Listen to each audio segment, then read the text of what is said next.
Do you know what? I think this is very rooted in women as well, in particular.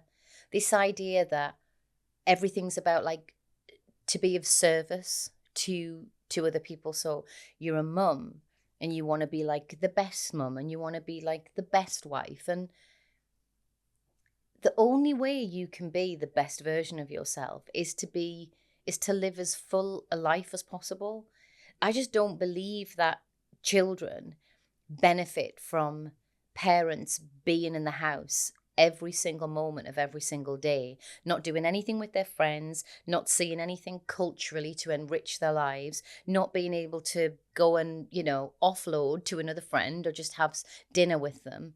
I don't think children benefit from that because that means you're in the house and you're thinking, I really need to speak to someone, or I really need to go and see a band, or I really want to go and see that movie that's on at the cinema. I think you should live a really full, rich life. And of course, there's always balance to be struck. And, some weekends it might be, okay, well, we'll all do something together. Or if your child wants to do something special, then you do that with them. But you must never, you must never feel guilty for enjoying your life. It's something definitely happens, I think, largely in women's brains, where we suddenly become something where we think we have to give away some of ourselves in order to be like a better version. It's like, no, I think it's really important to be true to who you are. They're more prevalent than when you're in a soap.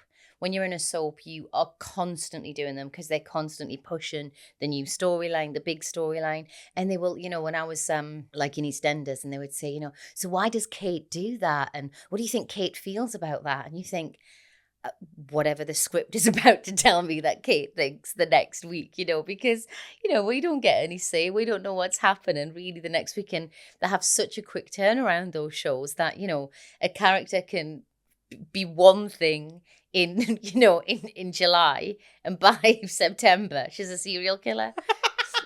So it's just a really funny experience. And as actors, of course, like, you're engaged, you want to sell the show, you want to give as much as you can to the journalists. But it just always strikes me as so funny when you're being interviewed and you're being asked about that character, and you think, I mean, it was just there in the script. Like, that's why they did it, That's why as I'm the good at writer. job. Yeah.